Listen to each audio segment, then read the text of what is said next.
भयानक काली अंधेरी रात में चारों ओर सन्नाटा बिखरा हुआ था। चांद भी बादलों के साथ लुका छिपी का खेल खेल रहा था। ऐसे हुप अंधेरे में प्रदीप आगे बढ़ते हुए इधर उधर देख रहा था। अंधेरे में सन्नाटे को चीरते हुए सिर्फ उसके पैरों की आवाज आ रही थी।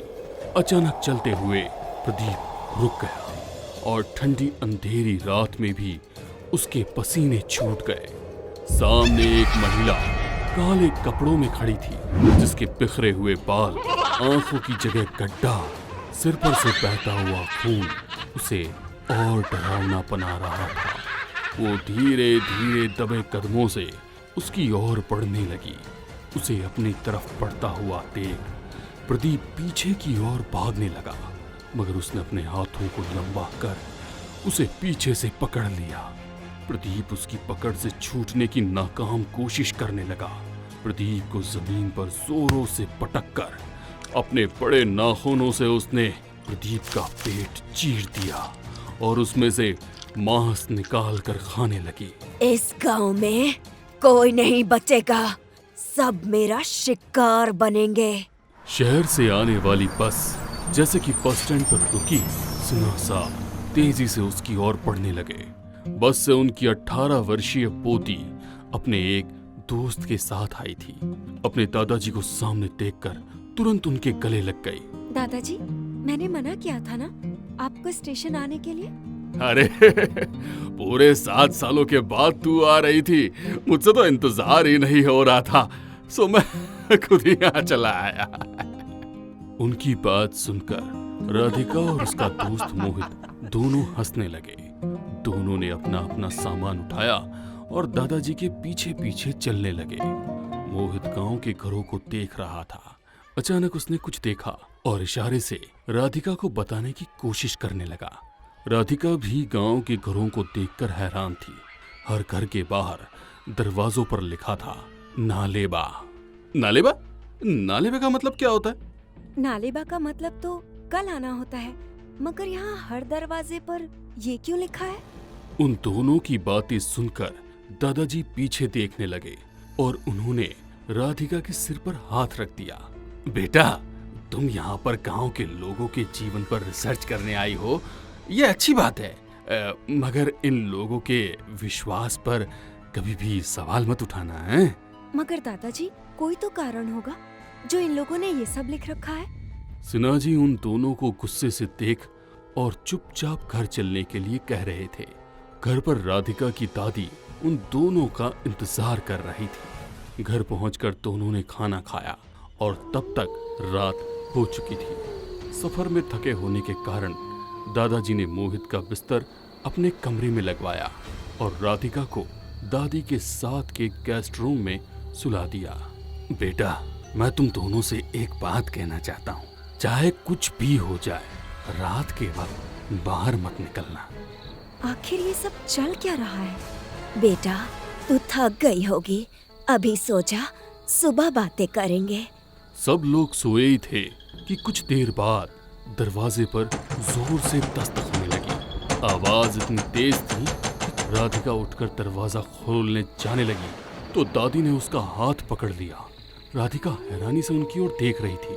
तभी बाहर से मोहित के चिल्लाने की आवाज आने लगी। बचाओ, बचाओ, कोई तो बचाओ, Radhika, please save me, I need you, Radhika. दादी, ये तो मोहित की आवाज है, क्या हुआ होगा? उसे चलकर देखते हैं।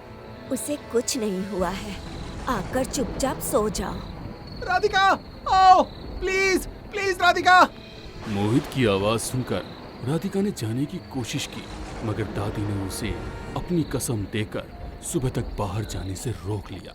कुछ देर बाद दरवाजे से आने वाली दस्तक और मोहित की आवाज दोनों ही बंद हो गई। राधिका सारी रात मोहित की चिंता में जागती रही। जैसे ही सुबह हुई, राधिका तुरंत गेस्ट रूम से निकलकर दादाजी के कमरे में पहुंची तो वहां पर मोहित और दादाजी दोनों सो रहे थे।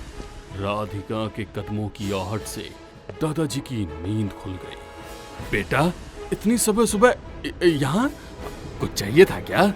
राधिका कुछ बोलती उसके पहले ही उसकी दादी उसके पीछे पीछे वहां पर आ गई। रात को वो आई थी।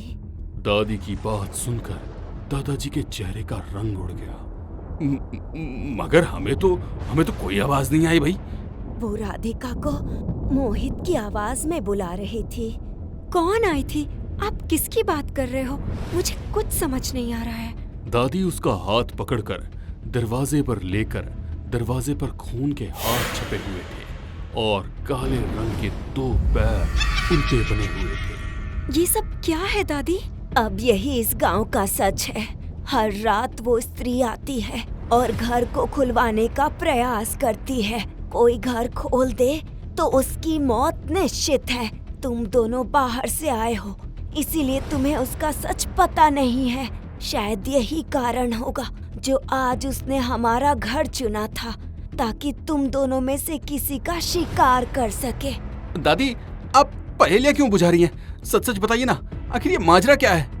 मोहित की बात सुनकर दादी ने गहरी सांस ली। बेटा, बात ज्यादा पुरानी नहीं है। गांव के जमींदार की बेटी सुहानी दिखने में भला की खूबसूरत थी, मगर उसकी आवाज बहुत ही ज्यादा तीखी कौवे की तरह थी।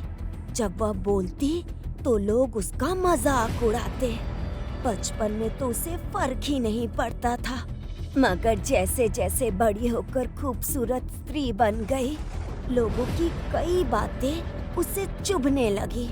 कोई भी उसकी आवाज के कारण उसे पसंद नहीं करता।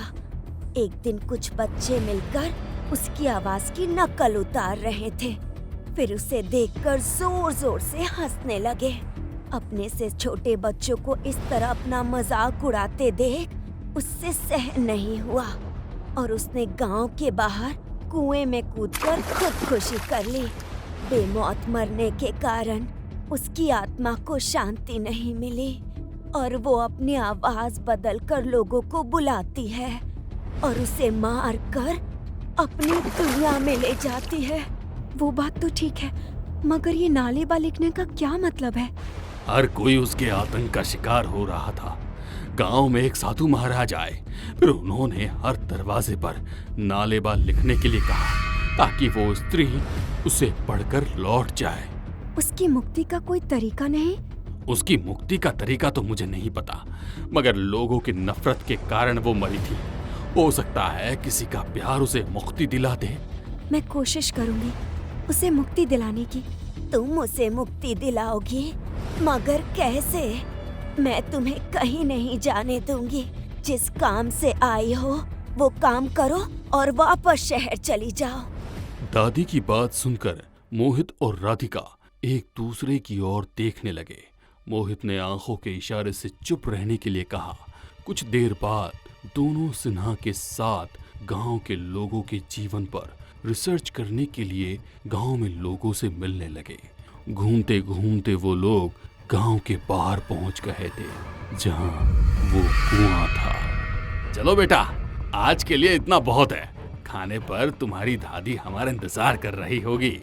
दादाजी, आप चलिए, हम लोग थोड़ी देर में आते हैं। मोहित को थोड़ा खेत में भी घुमाना है। अरे तो क्या हुआ, साथ में चलेंगे। मगर राधिका उनकी बात नहीं मानती और उन्हें घर भेज देती है।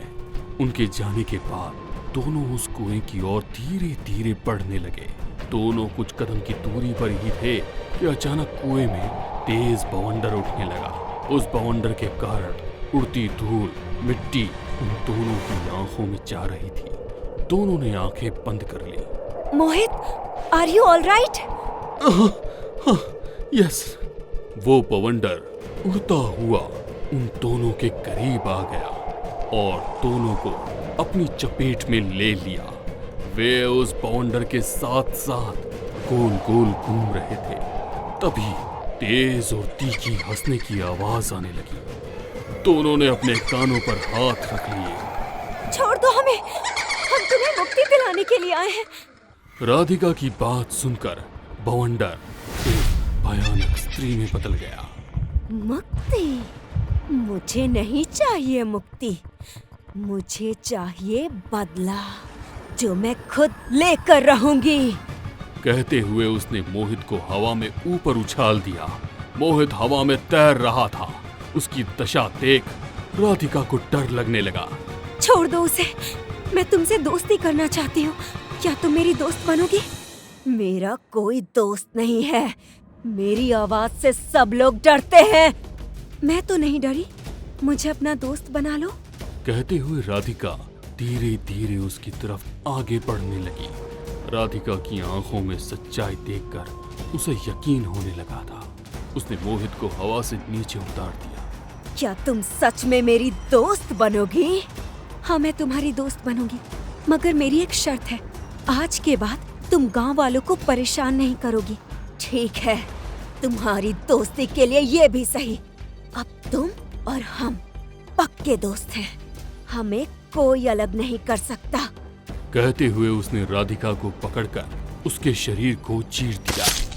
राधिका की आत्मा उसके शरीर से बाहर आई और उस स्त्री के साथ वाले मुंडेर पर बैठ गई। आज भी राधिका और वो स्त्री उस मुंडेर पर बात करते देखे जाते हैं। कभी किसी की हंसी मत उड़ाना, वरना मरने के बाद दोस्तों के लिए भटकोगे।